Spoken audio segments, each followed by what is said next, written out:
Today we're talking about something that every heathen, and honestly every human being, has to deal with eventually.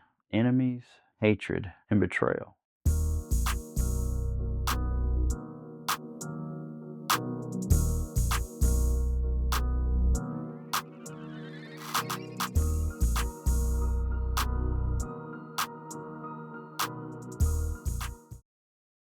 If you grew up in the mainstream overculture, you're probably taught a specific way to handle the people who hate you.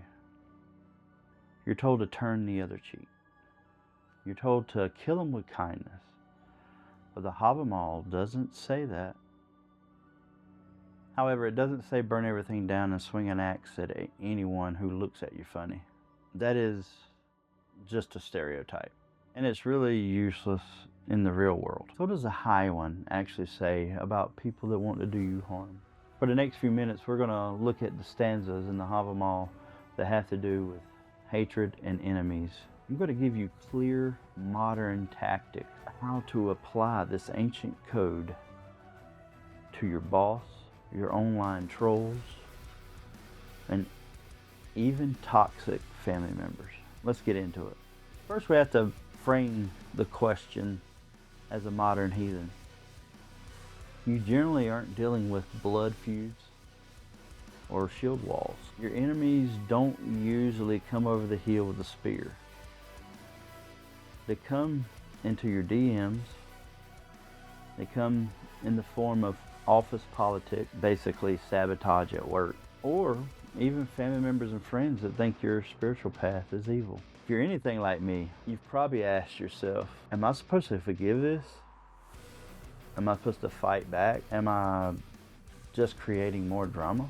What is the honorable thing to do? The Havamal offers us a middle path between being a doormat and being a berserker. He gives us the code for reciprocity and reality. It teaches us to recognize harm, refuse to pretend that it's fine, and respond with wisdom rather than blind rage. Let's look at the source material. There are 3 specific areas of the Havamal we need to look at. First is stanza 127. This is regularly translated, where you recognize evil, call it evil, and give no peace to your enemies. This is basically the cornerstone. Notice it doesn't say attack everyone that annoys you. It says recognize evil. In our worldview, silence in the face of genuine harm is not a virtue. If someone is spreading lies about you, if someone is abusing a member of your family, if someone is actively sabotaging your livelihood and pretending it isn't happening,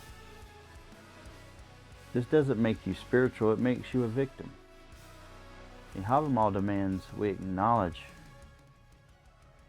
reality. The second area is between stanza 42 and 43. It covers the concept of reciprocity. To his friend, a man should be a friend and repay a gift for a gift. But he should repay laughter with laughter and falseness with lies. That sounds harsh to a modern ear. Repay falseness with lies? You're a liar. You're a liar. This isn't about being a liar. It's about mirroring. It's the ancient version of match their energy.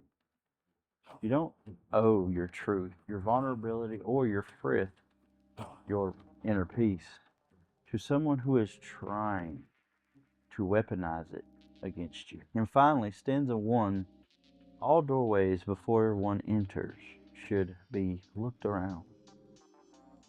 The theme is consistent. Be observant. Don't be naive. Not everyone deserves your trust. So how do we apply that today? I'm going to break down 3 types of enemies you'll meet and the heathen response for you. Type 1. This is a person who clearly wants to hurt you. A coworker who openly is trying to get you fired. the harasser. The Havamal says, give them no peace. In a modern context, this implies boundaries and documentation. You don't need to try to make nice with every open enemy. You don't need to invite them into your space. You document every interaction. You involve HR or the authorities if needed. You block them on every channel. You create a horror perimeter. You treat them like a hostile force at the gate. Type 2. It's a false friend. And sometimes for me, that's the worst. This is the trickster. Stanza 45 warns us specifically about the person you don't trust, but need something from. Form advises, speak fair to him, but think fault. Again, this isn't about being malicious. It's about operational security. If you have a frenemy, someone who smiles in your face, but gossips behind your back, you don't need to confront them and be emotional and have an outburst. You simply stop giving them ammunition. You smile, you talk about the weather, and give them absolutely zero details about your real life, your plans, your family. You protect your mind. 3. This person is what I like to call the ideological hater. This person hates you because you're heathen, or because you're queer, or you're a different race, or you just don't fit into their political box. Here we look at the wisdom of Odin's travels. One doesn't stop to argue with every giant or troll he passes. He has a mission. You're not required to give access to people who attack your identity. You correct the lie if it's public, call evil evil, and then disengage. You don't cast your energy into a black hole. Okay, we have the philosophy. Let's talk tactic. Here's your cheat sheet for this week. Tactic 1. Name it. Before you spiral into anxiety, use stanza 127. Ask yourself, is this actually harm or is just a misunderstanding? If it's just a misunderstanding, fix it. If it's harm, admit it. Stop gaslighting yourself into thinking maybe they didn't mean it. If they showed you they are who they are, believe them. When I say about that one saying I got from Kevin Gates, they paint you a picture. Don't let them paint you another picture. They've already shown you who they are. Tactic 2 is your inner yard versus your outer yard. In heathen, we talk about the inner yard, your family, your friends, your circle, and the outer yard being the rest of the world. Your vulnerability, your forgiveness, and your benefit of doubt belong in the inner yard. Your enemies belong in the outer yard. If someone hurts you, revoke their membership to the inner yard. They don't get invited to the cookout anymore. Tactic 3. I believe this is probably the best tactic ever. Success is your biggest revenge. Havamal speaks constantly about reputation and legacy. Cattle die, kinsmen die, and you yourself must die. What lives on, though? Your name. Story of what you did. Don't let an enemy turn you into a bitter, angry person who only talks about them.